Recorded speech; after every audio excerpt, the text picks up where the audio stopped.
人最大的错觉就是以为自己能够掌控自己。我们从泰勒斯那里聊到了水的垄断逻辑，我们用苏格拉底的刀解剖了伪装，我们学会了掌控外部、管理情绪、看清规则。但最难驯服的从来不是外界的原子，而是人们灵魂深处的欲望。我们的逻辑清醒，在面对金钱、权力和那些不可遏求的欲望面前，都会瞬间瓦解。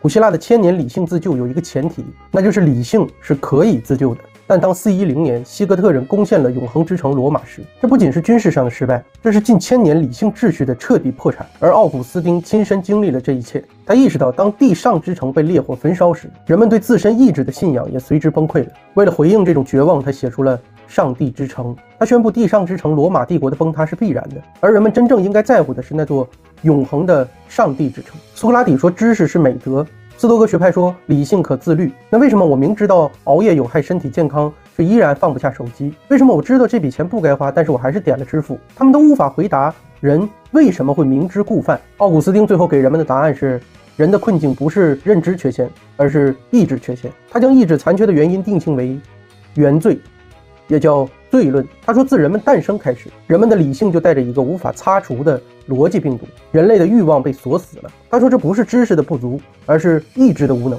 人们的所有努力都只是在残缺的意志下为自己的原罪找一个合法的借口。